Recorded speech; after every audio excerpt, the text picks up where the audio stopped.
જય શ્રી કૃષ્ણ। આજથી પુરુષોત્તમ માસની શરૂઆત થઈ ગઈ છે, તો હું આજે પુરુષોત્તમ મહિનાનો પહેલો અધ્યાય તમને વાંચીને સંભળાવીશ। આખા મહિનાની આ વાર્તાની ચોપડી છે।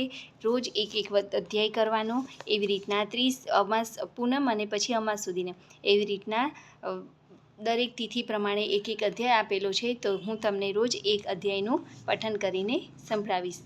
તમે બધા ભક્તજનો ધ્યાનથી સાંભળજો। અધ્યાય પહેલો, પુરુષોત્તમ માસની કથા। સુખદેવજીનું આગમન। અમૃતધારા કાંઠાગોરમાની કથા। પાવન પુરુષોત્તમ મહાત્મ્યની કથા। મંગલાચરણ। વંદન કરતા ભક્તજનોને કલ્પવૃક્ષ પેઠે ફળ આપનાર, વૃંદાવનમાં વિનોદ કરનાર, વૃંદાવનને વિકસિત તથા આનંદિત કરવામાં ચંદ્રમા સમાન અને સમગ્ર આશ્ચર્યમય એવા પુરુષોત્તમ ભગવાનને ચરણે હું વંદન કરું છું। શ્રી નારાયણે નરોમાં ઉત્તમ નર ભગવાનને, દેવી સરસ્વતીને તથા વ્યાસમુનિને નમસ્કાર કર્યા પછી જય નામનો ઐતિહાસિક ધર્મગ્રંથ કરવો। પૂર્વે નૈમિષારણ્યમાં યજ્ઞ કરવાની ઈચ્છાથી અસિત, દેવલ, પૈલુ, રથિતર, રૈભ્ય, શક્તિ, બૌદ્ધાયન, કણાદ, જૈમિની, સરમિત્ર અને પૃથુશ્રવા એ નામના મુનિઓ પોતપોતાના શિષ્યો સાથે આવ્યા। તે બધા બ્રહ્મમાં સ્થિતિ પામી ચૂકેલા, વેદો તથા વેદમાં અંગરૂપ ગણાતા, સર્વ શાસ્ત્રોમાં પારંગત, લોકો પર કૃપા કરનાર, પરોપકાર કરવાના સ્વભાવવાળા, બીજાનું ભલું કરવામાં તત્પર અને વેદ તથા સ્મૃતિઓમાં કહેલા કર્મો કરવામાં કાયમ તત્પર રહેનારા હતા। એ મુનિઓ નૈમિષારણ્યમાં આવી યજ્ઞ કરવાની તૈયારી કરી રહ્યા હતા। એ સમયે મહાજ્ઞાની મહર્ષિ શ્રી વ્યાસમુનિના શિષ્ય સૂત પુરાણી તેમના શિષ્યો સાથે તીર્થયાત્રા નિમિત્તે પૃથ્વી પર ફરતા ફરતા નૈમિષારણ્યમાં પધાર્યા। એ સર્વ મુનિઓ તેમના દર્શન કરી અત્યંત હર્ષિત થઈ ગયા। તે વખતે સૂતજીએ રાતી છાલના વસ્ત્રો પહેર્યા હતા, તે અતિશય સુંદર લાગતા હતા। પરમાનંદમાં મગ્ન ઉભું તિલક, ગોપીચંદનથી શંખચંદ્રના દિવ્ય ચક્ષુ ધારણ કર્યા હતા। શ્રી હરિનો શ્રેષ્ઠ નામ મંત્ર ઓમ વાસુદેવાય રટતા હતા। સર્વ શાસ્ત્રોના અર્થ તથા સાર જાણનાર શ્રી વ્યાસમુનિની કૃપાના પાત્ર અને વ્યાસમુનિ જેવા જ અત્યંત નિસ્પૃહી તે સૂતને ત્યાં આવેલા જોઈ બધા મુનિએ એકદમ ઊભા થઈ અને હાથ જોડી જગતનું હિત થાય તથા સર્વ પ્રાણીઓનું કલ્યાણ થાય તેવી કથા સાંભળવા વીંટળાઈ રહ્યા। ઋષિઓ બોલ્યા, હે મહાભાગ્યશાળી સૂત, તમે લાંબો કાળ જીવો, તમે થાકી ગયા હશો, અમે તમારા માટે આસન ગોઠવી મૂક્યું છે, તેના પર હવે તમે બિરાજો। બધા પોતપોતાના આસને બેઠા પછી સૂત પુરાણી સર્વના ક્ષેમ કુશળ પૂછી એ ઋષિઓએ બનાવેલ આસન પર બેઠા। તે પછી ઋષિઓએ કથા સાંભળવાની ઈચ્છા સાથે આ વચન કહ્યું। ઋષિઓ બોલ્યા, તમે એક જ ભાગ્યશાળી છો, તમે ગુરુની કૃપાથી વ્યાસમુનિના વચનોને જાણો છો।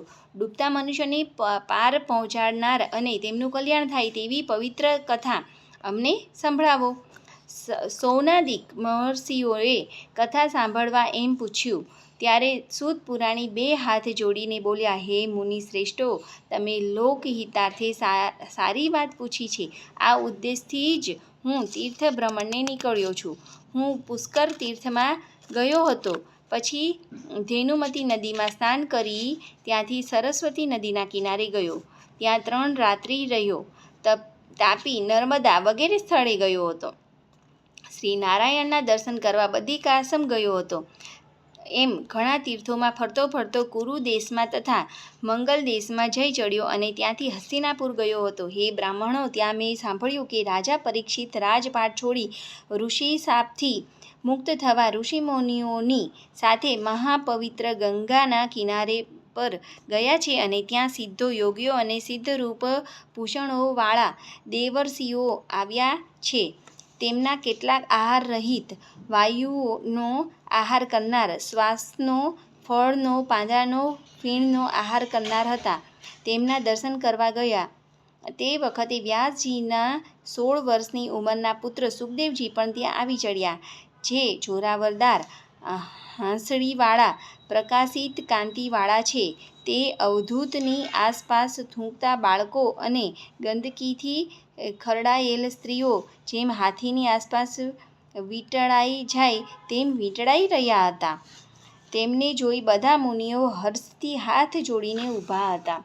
મુનિઓએ સુખદેવજી માટે ઊંચું આસન ગોઠવ્યું. બધા મુનિઓ પણ બેઠા.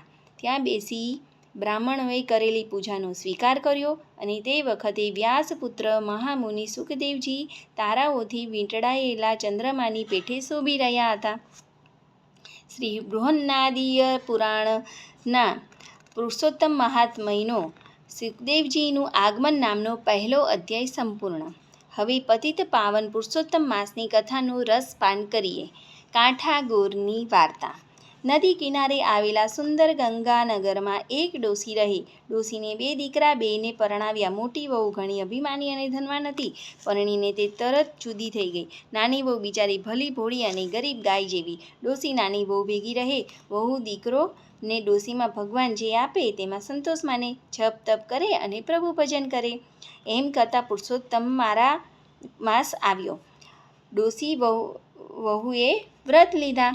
નાની વહુને થયું કે આવું પવિત્ર ફળદાયી વ્રત જેઠાણી કરે તો પણ સારું. એ તો બિચારી ગઈ જેઠાણી પાસે ને જઈને વાત કરી. મોટી વહુ તો તરત છણકો કરીને બોલી, જા બાઈ જા, હું કંઈ તારા જેવી નવરી નથી. મારે તો ઘડીનોય નવરાશ નથી. મારે તો ધણી દુકાનેથી, દીકરો નિશાળેથી આવે, દીકરી સાસરેથી આવે અને વહુ પિયરથી આવે. મારે તો જમવા 32 ભોજન ને 33 શાક જોઈએ. મારે તો કપાળે ટીકો ને કાખમાં કીકો, ઝૂલતું પારણું ને ઘમ્મર વલોણું, ખદખદતી ખીચડી ને સુવાવડી દીકરી. જા રે બાઈ જા, મારે તો કંઈ ટીલા ટપકા કરવા નથી કે નથી ઉપવાસ કરવા. ભગવાન જાય રસ્તાળ ને કાંઠાગોરનું ફૂટે કપાળ. તું તારે ભજ તારા ભગવાનિયાને અને જમાડ તારા ભામટિયાઓને. મારી જાણે બલારાત. જા અહીંથી વેગળી ખસ. નાની વહુ તો આનું આવું અપમાન થયું એટલે દુઃખી હૈયે ચાલી ગઈ. એણે તો પુરુષોત્તમ માસમાં ભગવાનના જપ તપ કર્યા, એકટાણા કરવા માંડ્યા અને ભાવથી પુરુષોત્તમ ભગવાનને ભજવા લાગી.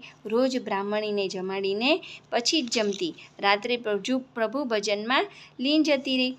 આ વાતને થોડા દિવસ વીત્યા અને કાંઠાગોર જેઠાણી ઉપર કોપાયમાન થયા. ધણી પેઢીએથી ન આવ્યો, દીકરો નિશાળેથી ન આવ્યો, દીકરી સાસરેથી ન આવી અને વહુ પિયરમાં જતી રહી અને ઢોળ સીમમાં જતા રહ્યા. જેઠાણીના શોકનો પાર ના રહ્યો. એ તો રડતી રડતી ગઈ દેરાણી પાસે અને જઈને રોદણા રેવા માંડી. મારો દીકરો ને ધણી ખોવાઈ ગયા, મારી દીકરી સાસરેથી ના આવી અને મારી વહુ પણ પિયર પાછી ના આવી. મારું તો કિસ્મત રૂઠ્યું છે. ત્યારે ડોસીમાએ તેને સમજાવ્યું કે આ તો કાંઠાગોરનો કોપ છે. તે ભગવાન પુરુષોત્તમનું અપમાન કર્યું છે એટલે ભગવાન તારા ઉપર રૂઠ્યા છે. માટે પુરુષોત્તમ ભગવાનનું વ્રત પૂજન કર, ધર્મ ધ્યાન કર અને પ્રભુની ક્ષમા માંગ. સ્નાન કરીને કાંઠાગોરને રાજી કર. હવે જેઠાણીને અક્કલ આવી કે ભગવાનને ભજ્યા વિના અને કાંઠાગોરનું અપમાન કર્યું એટલે આ દહાડા આવ્યા છે. તેણે મનથી કાંઠાગોરની માફી માગી, વ્રતનો સંકલ્પ કર્યો.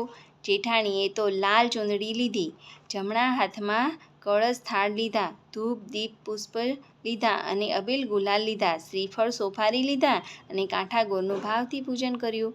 આંખના અશ્રુથી કાંઠાગોરના ચરણ પખાળ્યા. આજીવન વ્રત કરવાનો પવિત્ર સંકલ્પ કર્યો અને કાંઠાગોરની માફી માગતી બોલી, હે માતાજી, હું અજ્ઞાની છું, તમારા મહિમાને સમજી શકી નહીં અને મેં તમારો અનાદર કર્યો. એનું ફળ મને મળી ગયું છે. હે માતાજી, હું તમારી માફી માગું છું, મને ક્ષમા કરો. કાંઠાગોરની કૃપાથી છેવટે સારા વાના થયા. પતિ પુત્ર પાછા ફર્યા. દીકરી સાસરેથી આવી, વહુ પિયરથી દોડી આવી, ઢોર સીમમાંથી પાછા આવ્યા. જેઠાણી તો રાજીના રેડ થઈ ગઈ અને કાંઠાગોરને આભાર માનવા લાગી. મનમાં પસ્તાવા લાગી અને જીવનભર હવે કાંઠાગોરનું વ્રત કરીશ તેમ મનોમન નક્કી કર્યું અને બ્રાહ્મણોને જમાડીશ. વ્રતનું ઉજવણું કર્યું.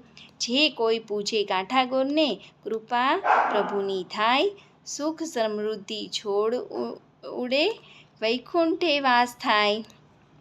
હે કાંઠા ઘોર પશ્ચાતાપથી શુદ્ધ બનેલ જેઠાણીને, એની દેરાણીને અને સાસુને તમે જેવા ફળ્યા એવા શ્રદ્ધાથી તમારું વ્રત કરનાર સૌને ફળજો અને આ વાર્તા સાંભળનાર સર્વે ભક્તોને પણ ફળજો.